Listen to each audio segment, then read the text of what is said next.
BJP మాత్రమే ప్రజల కోసం పనిచేసే పార్టీ అని ఎల్బీ నగర్ బీజేపీ అభ్యర్థి సామ రంగారెడ్డి అన్నారు.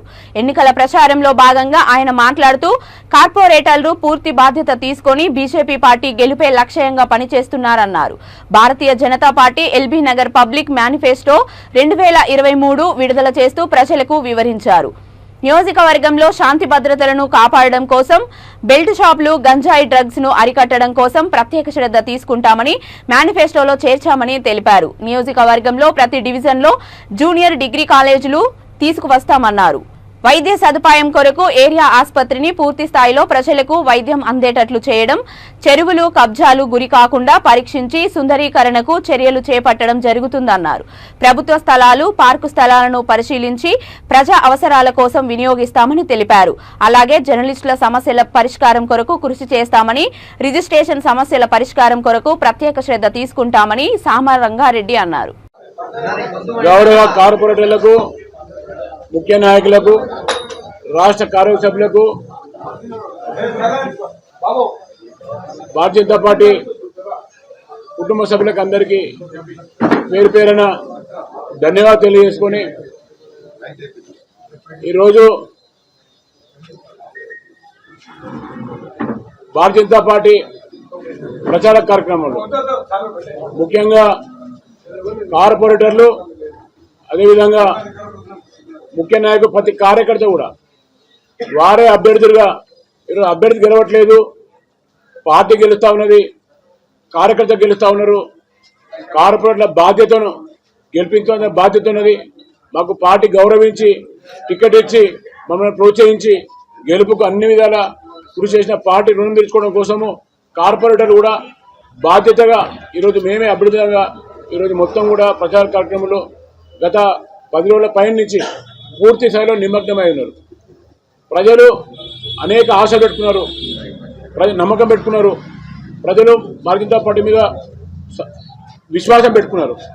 ఆ విశ్వాసాన్ని నిలబెట్టడం కోసము, నమ్మకాన్ని నిలబెట్టడం కోసం క్షేత్రస్థాయిలో ఏ సమస్యలు ఉన్నాయి, ఏ విధంగా పరిష్కారం అవడం కోసము భారతీయ జనతా పార్టీ ముందు పోతున్న విషయాలను ఈరోజు అధ్యయనం చేసి కార్పొరేట్లు అందరం కలిసి ఈరోజు దశల వారీగా మొదటి దశలో ఏమేం కార్యక్రమాలు తీసుకొని మనం రేపు పొద్దున గెలవబోతా ఉన్నాము. ప్రజల ఆశీర్వాదం ఉన్నది, భారీ మేరతో గెలుస్తూ ఉన్నాం. గెలిచిన తర్వాత మనం ఏ కార్యక్రమాలు ఏ విధంగా తీసుకున్నాం, ఏ విధంగా ఈ అభివృద్ధిలో ప్రజలను భాగస్వామ్యం చేసుకుని మనం ముందుకు పోయిన విషయాలను ఈరోజు ఓ పేపర్ మేనిఫెస్టో రూపకంగా ఇది మొదటి దశనే. దశల వారీగా అభివృద్ధి కోసం అని చెప్పేసి ఈరోజు ఒక మేనిఫెస్టో విడుదల చేద్దామని చెప్పేసి ఈరోజు ప్రెస్ మీట్ ఏర్పాటు చేయడం జరిగింది. మేము బాధ్యతతోని భారతీయ జనతా పార్టీ కార్యకర్త అంటే ప్రజల కోసం పనిచేసే వ్యక్తి.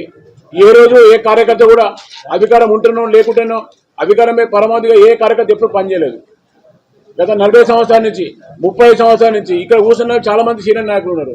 జక్కిరి ప్రభాకర్ రెడ్డి అయితే ఏంది, ఇక్కడ వనపల్లి శ్రీనివాస రెడ్డి అయితే ఇది ఏ రోజు కూడా ఒక ప్రజాప్రతినిధి కూడా ఏ రోజు కూడా కాలేదు. కానీ పూర్తిగా వారి వ్యాపారాలు పక్కన పెట్టేసి వనపల్లి శ్రీనివాస అయితే వారి ఉద్యోగం కూడా వదిలిపెట్టేసి ఈరోజు దేశం కోసము, ఈరోజు ఐడియాలజీ కోసము, ఇది భారతీయ జనతా పార్టీ ఐడియాలజీని ప్రజలకు విస్తరింపజేయాలని చెప్పేసి జక్కిరి ప్రభాకర్ కూడా చదువును మధ్యలో ఆపేసి ఈరోజు చదువుకుంటే ఎంతో ఉజ్వలమైన భవిష్యత్తు ఉంటుండే. అలాంటి వ్యక్తి ఉద్యమాల పను అప్పుడు ఏవీపీ టైంలో అనేక కార్యక్రమాలు బాగా పంచుకోవడము, ఈరోజు ఈ ఐడియాలజీని ప్రజలకు తీసుకుపోవడం ఖచ్చితంగా భారతీయ జనతా పార్టీ దీన్ని నిలబెట్టాలి, దీన్ని బలోపేతం చేయాలని చెప్పేసి 6 నిమిషాలు కృషి చేశారు.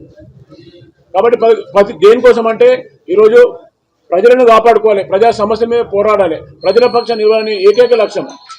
ఇంతకన్నా ఏ రోజు అధికారం కోసం ఆరాటపడలేదు. కానీ ప్రజలు విశ్వసిస్తా ఉన్నారు. ప్రజల విశ్వాసంతో ఈరోజు భారతీయ జనతా పార్టీ అధికారానికి వస్తే వారి అధికారం కోసం సాధ్యమవుతుందని చెప్పి ఈరోజు భారతీయ జనతా పార్టీ కూడా మీరు చూడండి, మీరు రాజకీయ పార్టీలు ఈరోజు బీఆర్ఎస్ పార్టీ కావచ్చు, కాంగ్రెస్ పార్టీ కావచ్చు, వాళ్ళ ఇష్టానుసారంగా మేనిఫెస్టో పెట్టారు.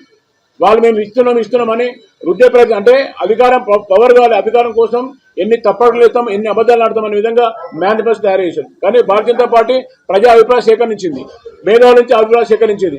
మేధావుల నుంచి ఏ విధంగా రేపు భారతీయ జనతా పార్టీ ప్రభుత్వంలోకి వస్తే ఏ సంక్షేమ కార్యక్రమాలు అమలైతే బాగుంటుంది, ప్రజలు ఏం ఆశిస్తా ఉన్నారు, దానికి అనుగుణంగా మనం ఎట్లా చేస్తే బాగుంటుందని చెప్పేసి మేధావుల నుంచి అనేక విషయాలను అధ్యయనం చేసి వాళ్ళు తెలుసుకొని దానికి అనుగుణంగా ఈరోజు ప్రజాక్షేత్రంలో ఎట్లా ప్రభుత్వం వచ్చే ప్రజలకు ఏ విధంగా సర్వీస్ అందించాలి విధంగా ఈరోజు కార్యాచరణ చేసుకొని భారతీయ జనతా పార్టీ ముందుకు పోయే విధంగా ఈరోజు ఆ విధంగా మేనిఫెస్టో తయారు చేసి ముందుకు వచ్చింది. కాబట్టి పేరున మేము మరొకసారి ధన్యవాదాలు తెలియజేసుకుంటూ మేము చేసేదే చెప్తాం.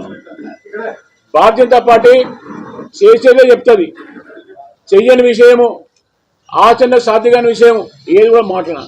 కాబట్టి ఈ నియోజకవర్గంలో అందరం కార్పొరేట్లు అందరం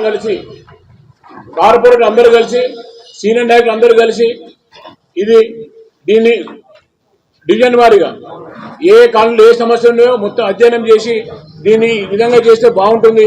ఈ సమస్యలు మన మొదటి దశగా ఈ కార్యక్రమాలు తీసుకొని మన ప్రజల్లో పోదాము అని చెప్పి ఒక మేనిఫెస్టో చేయం. కాబట్టి మేనిఫెస్టో కూడా అందరికీ మీకు విలేకరులకు అందరికీ మీకు అందించడం జరుగుతుంది. దీన్ని ప్రజలకు తీసుకుపోతాం. ఖచ్చితంగా మేము ఇచ్చిన మాటకు దశల వారిగా మొదటి దశలో ఇచ్చిన మాటకు ఖచ్చితంగా భారతీయ జనతా పార్టీ కట్టుబడి ఉంటుందని చెప్పేసి ఈ సందర్భంగా తెలియజేసుకుంటూ మరొకసారి మీరు పిలవంగానే ఈరోజు మేము మేనిఫెస్టో విడుదల చేస్తా ఉన్నాము. మేము పత్రిక సమావేశం పెడతామని చెప్పి పిలవంగానే వచ్చేసిన పత్రిక విలేకరులందరికీ పేరున ధన్యవాదాలు తెలియజేసుకుంటూ నేను సెలవు. ధన్యవాదాలు.